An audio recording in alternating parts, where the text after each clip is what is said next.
Hey everybody, welcome to week 3 of the Jan Richardson guided reading class. I just want to start out by thanking you all for your hard work and dedication to the content of the course.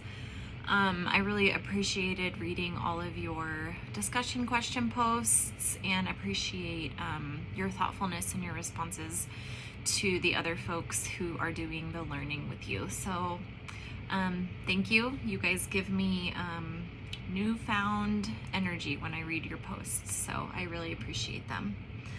Okay, so this week we are moving to chapter 3, the Emergent Reader, and I think this chapter might feel a bit heavy. There's a lot in this chapter. It's a long chapter.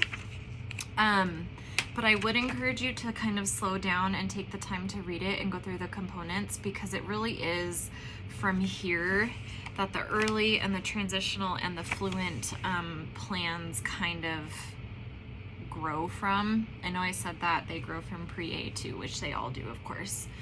But if you take the time now to understand the different components, the rest will come easier to you in the remaining weeks of the course.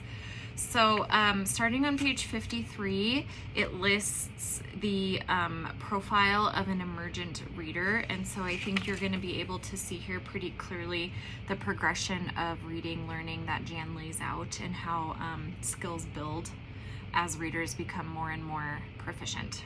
One of the things I did want to talk about is in this chapter, starting on page 54, Jan puts out 4 different assessments for readers at the emergent level. So she lists out letters and sounds, running records, the dictated sentence, and then the sight words. And I just want to point out to you that this is not meant to be an assessment that you're doing at a different time. These assessments can be embedded into the guided reading lesson itself during that time. So I know lots of you all are doing regular formative assessments around letters and sounds, especially at the K1 level. You do not need to do a separate one. This one is, whichever one you already have is fine. The running record, it can definitely be included in group time as you're doing that that chunk of time where you're listening to kids. It's not something you need to do outside of the lesson. You can simply just hit 2 kids a day and move on. Your dictated sentence is in group as well, and your sight word practice is built into your group time as well. So this is not meant to be out of that time, out of that group time. One thing starting on page 56 that you might need to take some time out of group for is analyzing that running record that you take. And this can be a good reminder for us as far as how to do an error analysis on a reader. And if you're a newer teacher who hasn't done an error analysis, this is a nice kind of easy breakdown of those different areas to show you how to think about the errors that students are making and how you can prompt them. So it will walk you through what some of those errors are. The next section I want to talk to you about is this section on page 59 where it's titled Decide. And so what Jan is doing here is she is giving you a little bit of a structure around how you can form your groups based on student needs. So if you're a teacher, a K1 teacher, maybe even a 2 teacher that has a lot of kiddos in this emergent area, you want to be a little bit more thoughtful about how you place them. And Jan offers here some different criteria by which you can do that. And it's also like there's the organizer chart on page 61, so you can look at who has the same needs and group them together. I know that you have already started your groups and you have used your MAPS data and your PALS data to do that. This would just be another tool that you can use to do that. Please do not feel like you need to go back and reform your groups, but this is just one way, perhaps in the future, that you could think about forming some needs-based groups.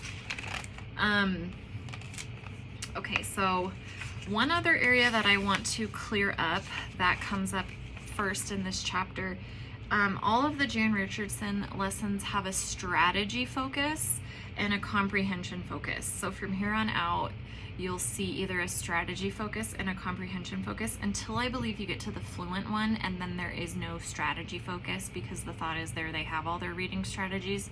There's only comprehension focus. So hopefully what I just said makes sense. If not, it will as we get through. So there's, starting here, the strategy focus and the comprehension focus. Now a strategy focus, if you flip to page 64, it lists out some strategy focuses. So what are some reading strategies that we can use with kids? Okay, and it's talking here through a couple different ones. I'll let you read those on page 64.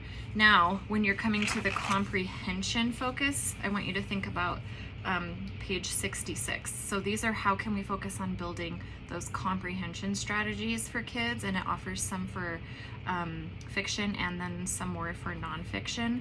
And I wanted to clear that up because it took me a while. Maybe it just takes me a while to do things. I don't know. Probably so. To understand the difference between a strategy focus and a comprehension focus. So I just kind of wanted to lay that out and point out that they are different things that you're doing with the kids. One other thing that I think is kind of interesting to talk about, and I've noticed this as I've been in some classrooms recently, as a teacher, I would always have a box with all of the materials that I needed for guided reading. So I would have pencils in there, I would have my expo markers, my whiteboards, magnetic letters, whatever it was that I was using, soundbox templates, whatever. And I would have it in there and I would have it ready to go instead of sending the kids back to find a pencil. Go find your pencil, go get your expo marker. That's just wasted time. And I just think we want to, because guided reading is already on such a short timeline, let's try to eliminate some of that. So one thing I learned over the years was to just have a box and have pencils in there, have everything ready to go. And I would even put like colored tape on them so that the class knew that they were for guided reading, and they would mistakenly take them, but then once they saw the tape, they would bring them back and put them in the little container. So it was just a good tool and a resource that I thought I would share as a nice tip. Some of you maybe already do that, but that was always helpful to me. So then, I know I have you flipping back in pages here, I'm sorry, but on page 65, it gives a very brief outline of what you're going to be doing during this 2-day lesson. And so this would be just like the biggest lens you can look at through these day 1 and day 2 components. And then basically the remaining portion of the chapter is just going through what each of these components is. Okay, so flipping to page 68, that's the general lesson. And then with a little bit more description. And then if starting on page 69, you're going to go through all of day 1. And I want to remind you as well, embedded in these are some of those amazing videos of watching Jan. And I would encourage you to look at some of those word study activity videos that she has. So some of the picture sorting, some of the making words, because those will be components that you can transfer to your intervention times in the morning, and that'll be really helpful. Some of that sight word teaching that she offers, those videos as well. So on the website that I posted, and I can repost it here in Schoology for this week just so you have less clicks to do, you'll need to scroll down to the Emergent lessons, and then it's almost like in the window, it's like a double scroll, to see some of the different ones that Jan has specific for Emergent readers. So I would encourage you to go back and watch those. They're really good. And so then going back through, she goes a description of day 2 with more videos. And then that final piece that I want to just remind you about is she comes to these recommendations of what to do if you are not seeing growth in your readers. And those are really helpful as well. So I do feel like lots of teachers have components of this lesson, K5, that they can apply to their own instruction. So I really hope that you're able to take something from this chapter and use it, even if it's just in your intervention time, because there's a lot of really good things in this chapter that I think all teachers, regardless of their grade level, can implement. Okay, so that takes us to the end of the chapter. And I do think this is kind of the chapter that lays all the foundation for the other chapters. So I know we're all very busy, but if you understand the components from this chapter, the rest of the learning throughout the course will be a lot easier. Anyway, thank you. Have a great week. Bye.